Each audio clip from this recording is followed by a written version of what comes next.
Hi, and welcome back. As promised, today I'm going to be reading from Time is Changing, the fourth book of the Time is series, and fifth book, beg your pardon. And today we're going to read about an April Fool's joke that I probably shouldn't be telling it this way, uh, but the guild, the second guild, the one with the children of the original guild members, is kind of reconvening and rebuilding the guild, so they have to figure out something to do that's totally different. And we'll start that with it's called Moonbase. As you know, Don, Scott, and Frank and all the guys made a little spot on the moon to hang out and have kind of like a man cave until the ladies found out. And then it became everybody's. It's a pretty nice place. I've been there once myself. So we'll start this now. The quote is, "April hath put a spirit of youth in everything." That's by William Shakespeare. The second meeting of the Guild of Travelers happened within a couple of weeks. Lorna had put in the request, which brought everyone in attendance. Arriving early, she held a whispered conference with Donald, who agreed to this trip since it promised to be talked about for years, if not centuries, to come. Donald patched the group up to Moonbase for the first part of the trip. As everyone piled through, they remembered that there were still a few casks of Scott and Linus's wine here. Helping themselves to wine, cheese, and crackers, they sat on the couches and waited for an explanation. Back in the lab, Donald opened up the small portal so he could have a drink and snack too. Once procured, he closed the portal and opened the viewer. A thought struck him, and he opened the drawer to pull out the VR headset. Turning on the viewer overlay, he set the viewer to activate seated on the couch next to Zeke. Zeke was looking around, and when she looked to her left, she got a shock at the sight of Honey seated next to her. The voice, however, was Donald's. "This is going to be for the books," he whispered. Zeke edged away a bit. "Donald, you're talking out of your mom. Can you change the view? It's kind of creeping me out." Donald made an adjustment and the view changed over to himself. Lorna drained the glass and stood up, beginning the lecture. "The moon is the closest celestial body to the earth and has fascinated mankind since it first was observed. On June 20th, 1969, man set foot on the moon for the first time. It is my intention that we witness this event. I have checked with Donald, and he assures me that the bubble works in such a way that we can be in place within a minimum safe distance from the landing. We can view it while safely here, and then we can bring the timer partially into the bubble so that we can be standing on the moon in civvies. We'll be hidden beneath the bubble and have air. Understand that we must remain within the confines of the bubble. In order to assure we understand the confines, he has placed a glowing red ring on the bottom border. Anyone who wants to may utilize the suits in the closet." She turned to Donald. "Would you please prep the bubble?" Donald had everyone stand in the center of the room. He placed the bubble over them and expanded it so they could walk around, making the transition to date specified.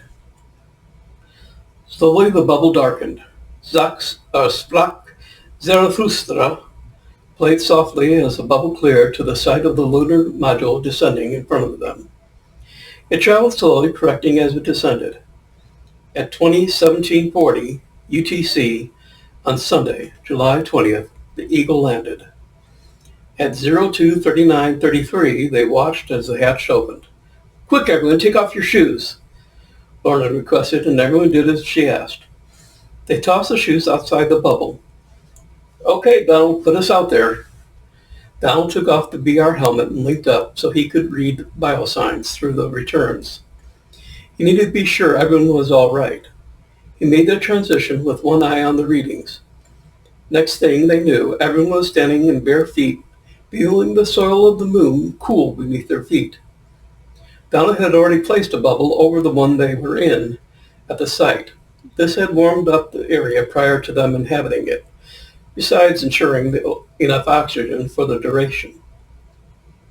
The transition made, they now stood in bare feet within 50 yards of the lander. Donald patched a new connection so they could hear Armstrong's voice as he climbed down the ladder. They could hear his labored breathing as he maneuvered downwards. He inhaled deeply as he made the jump onto the lunar surface. They heard him say one of the most famous lines in history. "That's one small step for a man, one giant leap for mankind." There was a short grunt as he landed. From the guild there was a total silence as they watched events unfolding before them. After watching the flag raising, they requested a return to Moonbase.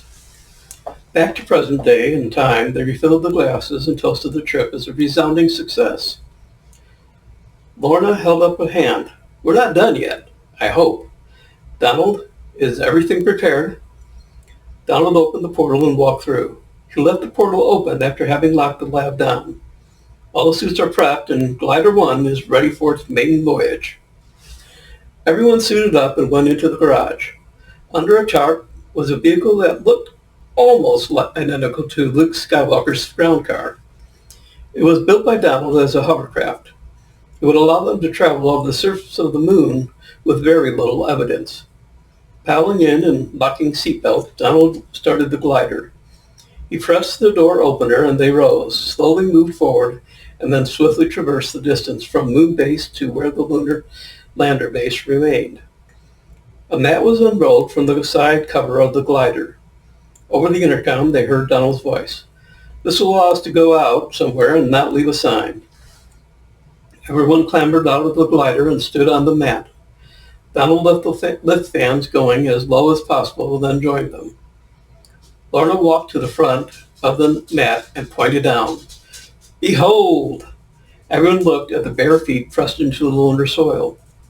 Between giggles, she said, "This is going to be talked about for centuries." Only then did they realize the date was April 1st. So that is their April Fool's joke. And I did contact NASA and see if there was any photographs. They have promised to send me them, so as soon as they come in, I will let you see the evidence from their trip and their little April Fool's prank. I do know that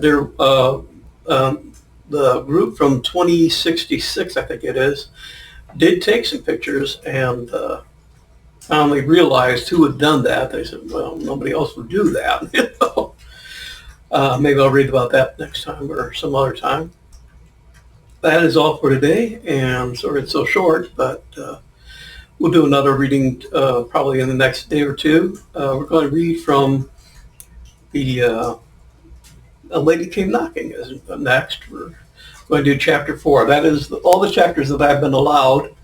If you want to read more after this, you're going to have to buy the book. If you want to read more of Timing's Changing, you can get the books. But all of these books are available on Amazon and relatively inexpensive. So they're good books. You might as well get some and see where I leave off. So thank you again for visiting. I look forward to seeing you again next time. Have a good day.